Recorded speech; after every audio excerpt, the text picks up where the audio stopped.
उजाला live खबरों का उजाला। Channel को लाइक और सब्सक्राइब करें और हमारी सारी महत्वपूर्ण खबरों को अपने मोबाइल पर पाएं।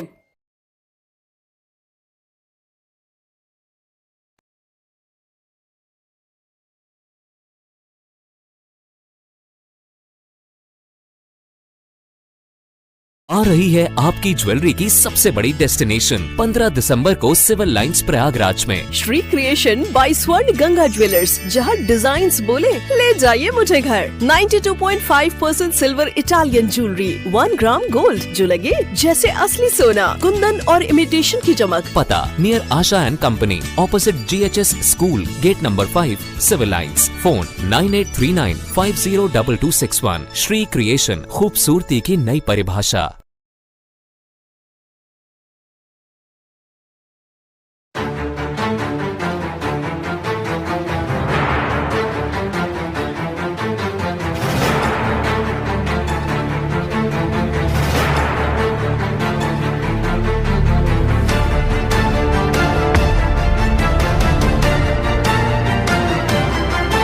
संगम नगरी प्रयागराज, तीर्थराज प्रयागराज या यूं कहें कुंभ नगरी प्रयागराज इस बार महाकुंभ लग रहा है। और महाकुंभ लगने के साथ ही इस समय संगम नगरी प्रयागराज की आभा देखने लायक है। रेल मंत्री हों या अन्य मंत्री हों, लगातार दौरा कर रहे हैं। संगम में इस तरह की आभा पहले कभी नहीं देखी गई। इस बार विशेष रूप से अरैल में एक बड़ा पार्क बनाया गया है, जिसे शिवालय पार्क का नाम दिया गया है। प्रधानमंत्री नरेंद्र मोदी 13 तारीख को उसका उद्घाटन करेंगे, लोकार्पण करेंगे। यह सब आभा देखने के लिए पूरा विदेश ललायित है।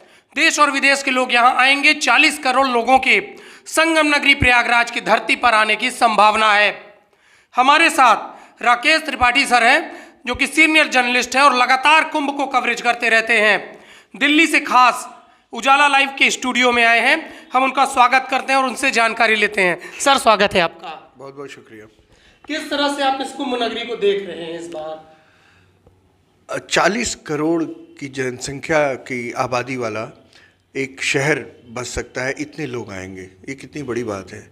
मैं तो आश्चर्य से मेरी आंखें फैल जाती हैं, क्योंकि हमारे समय में मुझे याद था कई बार जब ये मेले हुए तो 3 करोड़ 4 करोड़ ऐसा होता था, और तब बहुत बड़ी बात मानी जाती थी भी बड़ी बात।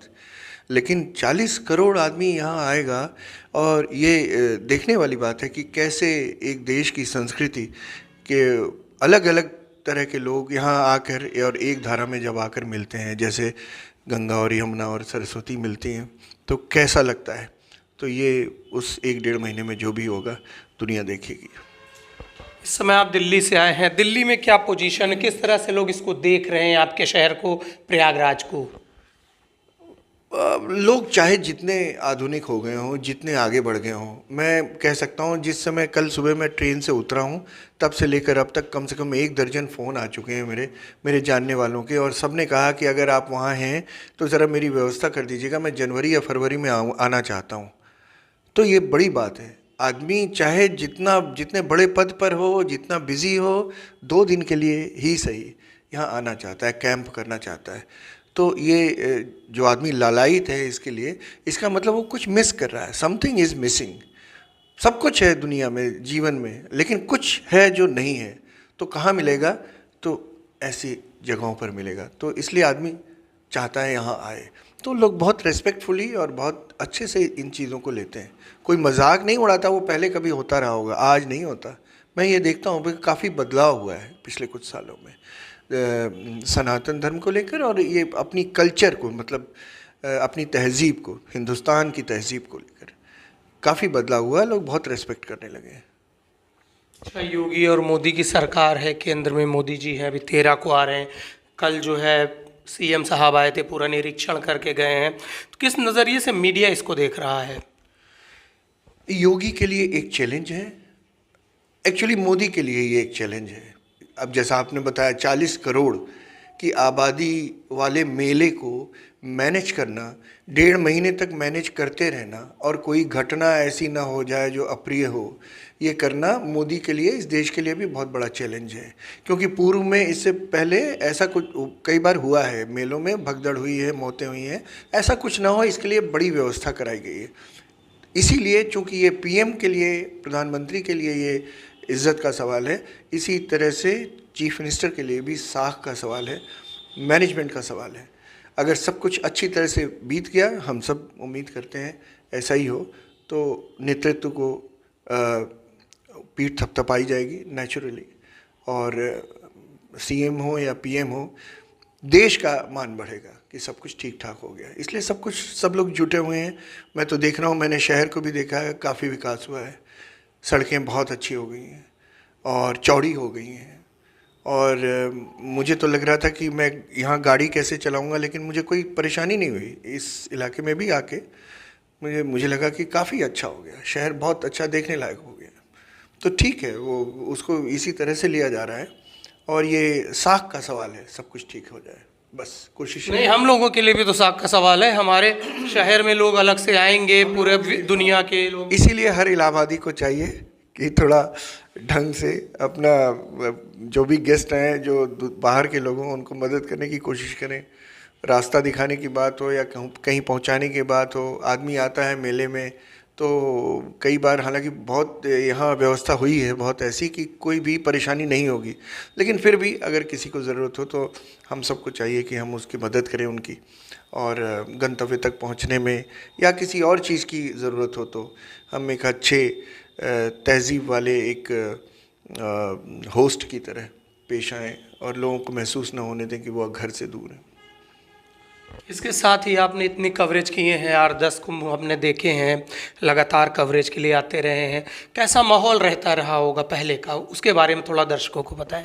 पहले भी दिल्ली से जो मीडिया आता था कुंभ में, और विदेशों से भी मीडिया आता था, उनके लिए बड़ी मतलब उनको एक रहस्यपूर्ण दुनिया लगती थी ये। वो नागा साधुओं को देखते थे, पता चला एक साधु को उन्होंने देखा, वो एक पैर पे खड़ा हुआ है, तो बहुत सारी उनके लिए एक अलौकिक दुनिया होती थी कि ये दुनिया कहाँ मिलेगी। वो कभी कहानियों में पढ़ते थे सपेरों का देश और ऐसा साधुओं का देश, वो उनको मतलब एक विकसित और डेवलप्ड कंट्री में आने के बाद वो देखते हैं कि संगम के किनारे तो ये भी है। फिर बाद में उन्हें पता चलता है इसमें तो कई आईएएस अधिकारी हैं, कई आईपीएस अधिकारी हैं जिन्होंने चोला उतार के, जिन्होंने सनातन धर्म अपना लिया, मतलब साधु वेश में आ गए हैं, और उनके लिए भी ये जीवन दर्शन है। तो तब उनको लगता है कि यार ये कल्चर कौन सी कल्चर है, जिसमें एक टाइम आता है एक ऐसा जब सब कुछ जो है वो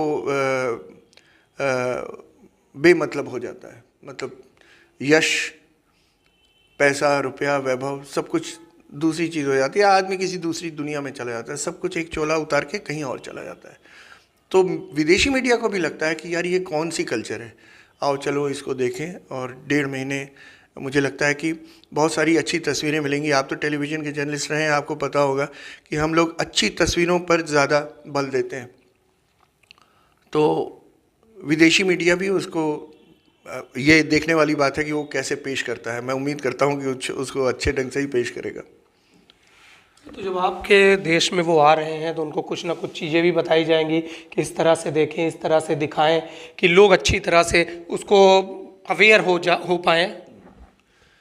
मैंने जितना पढ़ा है, मुझे पता चला है कि इसके लिए जो भी मीडिया होगी उसके लिए गाइडलाइन एक बनाई गई है। और जैसे नहाने के स्थल पर आपको कहाँ कैमरा चलाना है, कहाँ कैमरा नहीं चलाना है, ये इन सब के लिए एक बड़ी विस्तृत गाइडलाइन है। और शायद इसमें जो एडमिनिस्ट्रेशन है वो जो भी जर्नलिस्ट आएंगे उनके साथ 1-2 बैठकें भी करेंगे वो लोग। तो मुझे ऐसा लगता है कि उनको पूरा, ताकि वो इस बात का एहतियात रखें कि भावनाओं को चोट न पहुँचे, और जो भी हो उसको उसी तरह से लें, उसको और किसी तरह से पेश ना करें। मुझे उम्मीद है कि ऐसा नहीं होना चाहिए, पहले कभी होता रहा होगा, हो सकता है गलती से। अब संभावना ये है कि वो जो यूट्यूबर्स है या सोशल मीडिया है, उसका वो इतना बड़ा दायरा हो गया है कि वो एक चैलेंज है एडमिनिस्ट्रेशन के लिए, कि अब सब पर कैसे नकेल कसी जा सकती है भाई? बड़े बड़े नहीं, नकेल की क्या बात है। देखिए, आप पढ़े लिखे हैं, आपने पूरी स्टडी की है, तो आपको सारी चीज़ें पता है। अब आजकल के कुछ लोग आ जाते हैं बिना पढ़े लिखे, बिना जाने समझे उसको शूट करने लगते हैं। तो उस चीज़ को क्या फोकस करना है, क्या आउट ऑफ फोकस रहे, उसको जो है। मैं आलोक जी, मैं हमेशा हमारे एडिटर होते थे रजत शर्मा जी, वो कहते थे कि आप अपने एडिटर खुद हैं। आप खुद the moment you shoot a story, आप अपने एडिटर हैं। आपको उस समय पता चल जाना चाहिए इसमें कौन सा पोर्शन जाएगा, कौन सा नहीं जाएगा। तो हम सबके भीतर एक्चुअली उसके लिए आईएमसी से कोर्स करने की ज़रूरत नहीं है। उसके लिए मैनेजमेंट, आपको पता है कि सोसाइटी में क्या चीज़ दिखाया जा सकता है, क्या चीज़ नहीं, कौन सी चीज़ दिखानी चाहिए और कौन सी ये नहीं दिखाना चाहिए, क्योंकि इससे दो वर्गों के बीच में मनमुटाव हो सकता है या किसी को बुरा लग सकता है। हर आदमी के अंदर एक संपादक बैठा होता है, इसलिए छोटा पत्रकार हो या बड़ा पत्रकार, बस वो सेंसिबल हो कि मैं जिम्मेदारी के साथ जो कर रहा हूँ। अगर एक वीडियो वो करता है, यूट्यूब पर डालता है, तो उसको पता होना चाहिए कि उसके नेगेटिव पॉइंट्स क्या हो सकते हैं, उसके पॉजिटिव क्या हो सकते हैं। तो इतनी समझ होनी चाहिए बस ये है कि वो अभ्यास, निरंतर अभ्यास से आता है। तो मैं उम्मीद करता हूँ जितने भी नए यूट्यूबर्स या सोशल मीडिया पर जो भी लोग होंगे, वो तस्वीरों का अच्छा इस्तेमाल करेंगे और कुछ ऐसा ना करें कि भावनाओं को चोट पहुँचे। इसके साथ अब हम लोगों ने पूरे कुंभ की बात की। अब हम लोग शाही स्नान जो चल रहा है, जिसका नाम बदलने की बातचीत चल रही है, उसके बारे में बात करते हैं। उसको किस नज़रिए से आप देखते हैं? जो लोग आते हैं राजसी वैभव के साथ, अब तो राजसी स्नान कुछ लोग कह रहे हैं नाम किया जाए। आप कोई भी नाम रखें, शाही या राजकीय, मेरा ख्याल से नाम से बहुत ज़्यादा फ़र्क नहीं पड़ता, भावनाओं से पड़ता है। मेरे लिए इलाहाबाद आज भी इलाहाबाद है, प्रयागराज मुंह से निकलता ही नहीं है। प्रयागराज है, ठीक है, पुराना नाम है, राजा हर्ष के समय का नाम है, प्रयागराज रखा, अच्छा किया। कहने का मतलब है शाही स्नान कर दिया, या वो अब चूँकि मुग़लों का शासन था, हो सकता है शाही वहाँ से आया हो, तो आप उसे कर दीजिए, जो भी कर दीजिए, राजकीय स्नान कर दीजिए, चाहे जो कर दीजिए। स्नान का महत्व तो कम होने वाला नहीं है। तो वो क्या है ना, एक what is in a name, नाम में क्या रखा है, तो नाम में कुछ भी नहीं रखा है ऐसे देखिए तो। लेकिन ये है कि ऐतिहासिक रूप से कुछ चीज़ें हैं वो कर दी जाती हैं, जैसे शहरों के नाम बदल दिए गए, अगर लोगों ने समझा ठीक है, लेकिन भावनाएं वही होंगी। नागा साधुओं की भी जो उनका स्नान उस दिन होगा, उसकी जो शाही परंपरा है और जो उसका अंदाज़ है, वो देखने आप देखिएगा, दुनिया का कोई मीडिया ऐसा नहीं है कि जो नहीं आए उस दिन। उनके लिए अलौकिक है, ये तो कहीं दिखता ही नहीं है उनको। एक ऐसे देश में जो विकास की तरफ बढ़ रहा है, 5 ट्रिलियन इकॉनमी की तरफ बढ़ रहा है, वहाँ ये भी है। ये बहुत बड़ी चीज़ है, अकबर के किले के बगल में तो बहुत बड़ी चीज़ है ये। वही चीज़, संगम, बड़ा अच्छा नाम है इसका, संगम। यही सब कुछ का, सब चीज़ों का संगम होता है, आधुनिकता का, संस्कृति का, अलौकिकता का, पुराने होने का, सब चीज़ों का संगम ये है। तो इसलिए हम सब बहुत लकी हैं, सचमुच बहुत लकी हैं, जो इस धरती पर इसमें इसकी मिट्टी की खुशबू हमारी नाक में है। अभी तक मैं दिल्ली में 30 साल से हूँ, फिर भी मुझे शहर है कि जो रगों में दौड़ता है, खून नहीं दौड़ता, शहर ही दौड़ता है। यूपी 70 की गाड़ी कहीं दिख जाती है हम लोगों को, तो विंडस्क्रीन नीचे करके पूछ लेते हैं, भैया कहाँ? कीटगंज, हम ममफोर्डगंज। लाइट हरी हुई, वो अपने रास्ते में अपने रास्ते। लेकिन इस इलाहाबाद जो शहर है ना, वो अपने आप में कल्चर है, वो अपने इसकी संस्कृति अलग है, तो वो कभी भूलता ही नहीं। और हमने भुलाने की कोशिश भी नहीं की, अब भुलाया जा भी नहीं सकता एक्चुअली। तो हम लोग लकी हैं, इस शहर से हैं। हम लोगों ने क्या क्या देखा है, कितने कुंभ और माघ मेले देख लिए। वो वक्त देखा जब रेत उड़ती थी और वो पुल बनाए जाते थे अस्थाई। मेरे पिताजी भी सरकारी नौकरी में थे, उनकी भी ड्यूटी लगती थी माघ मेला में, कुंभ मेला में कैंप लगते थे। मेरी दादी वहाँ कैंप करती थी। मेरे अपने लॉन में मेरे गांव से आए हुए लोगों के लिए कैंप लगा दिया जाता था, तंबू, और खाने की व्यवस्था करा दी जाती थी। मतलब पिताजी हमारे करते थे कि भाई, और अपनी गाड़ी से जितने लोगों को पहुंचा सकते थे। तो वो कल्चर, वो सब हम लोगों ने देखा है। ईश्वर करे ये कुंभ जो है बहुत अच्छी तरह से संपादित हो, बहुत अच्छे से संपन्न हो, और कोई ऐसी घटना ना हो। ईश्वर से यही कामना है। गंगा मैया तो सब पूरा करा ही देती है, बाकी जाकी रही भावना जैसी, प्रभु मूरत देखी तहीं तैसी। बहुत सारे लोग हैं इसमें बहुत सारी चीज़ें देखते होंगे, लेकिन ये ऐसे अवसर जो है ना वो हम सबको एक धरातल पर ले आते हैं।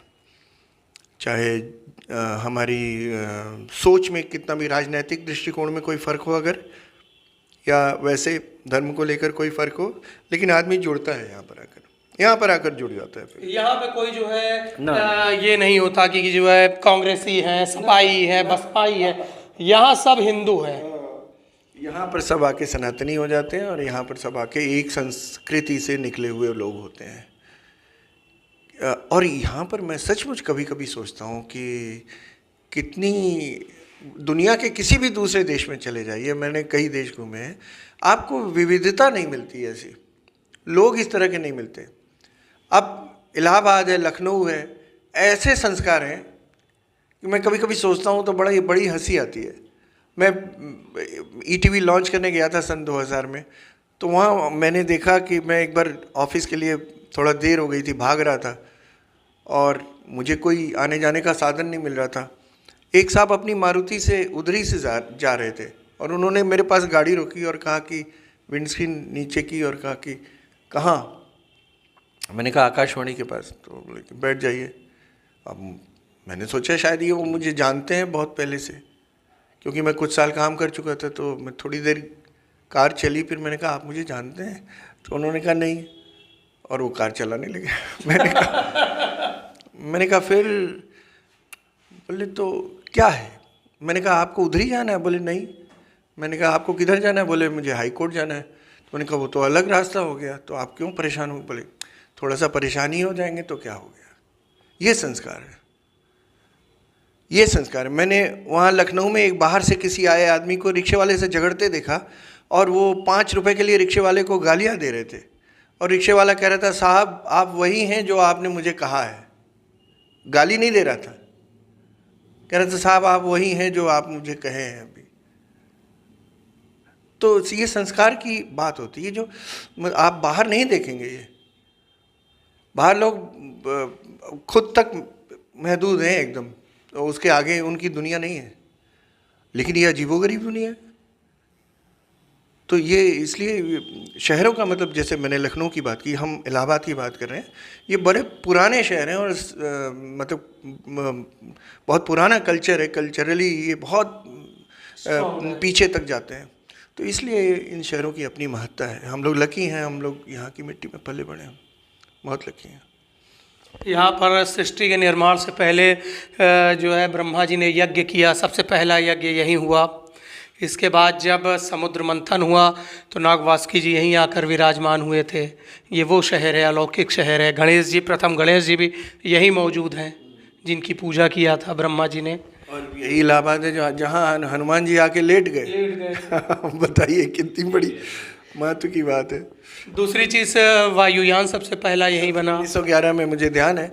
और आपकी राजधानी भी ये रही देश की, शायद एक दिन के लिए हाँ रही थी यहाँ। और वैसे भी मैं, जब हम लोग युवा हो रहे थे तो मुझे ध्यान है इस शहर में Allahabad high court, Allahabad university और 2-3 और चीज़ें थी। प्रयाग संगीत समिति थी और कल्चरली इतना रिच था ये। आकाशवाणी की वजह से भी इतने बड़े बड़े कवि हुए, महादेवी वर्मा, सुमित्रा नंदन पंत, निराला जी।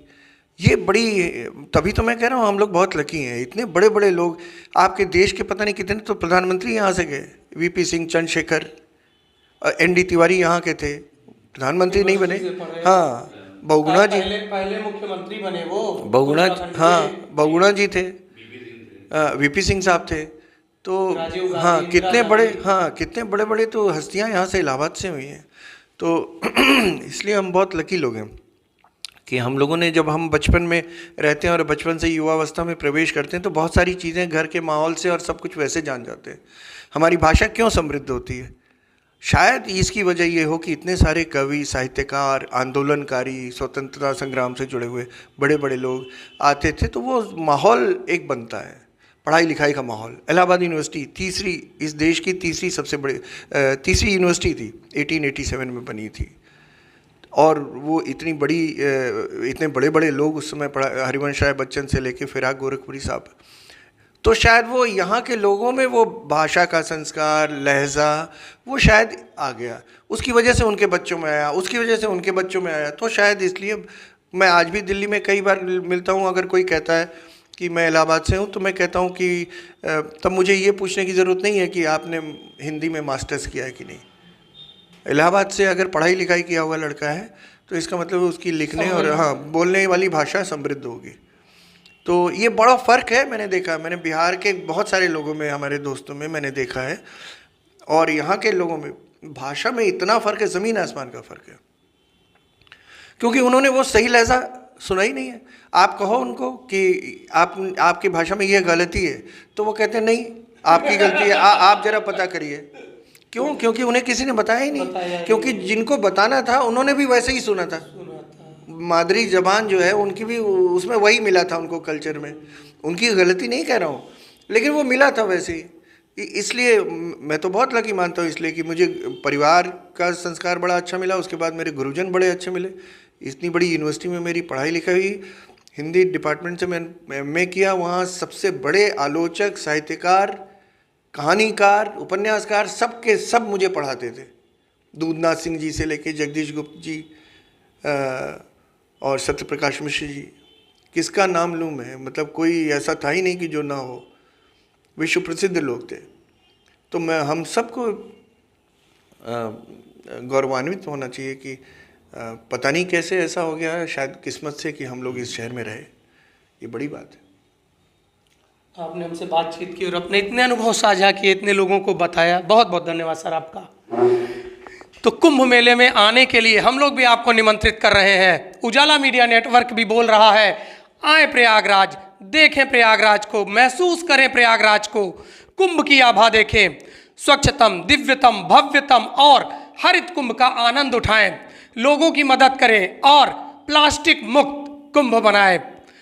अभिषेक शिवजी मालवी और राजेश इलाहाबादी के साथ आलोक मालवी, उजाला लाइव, प्रयागराज।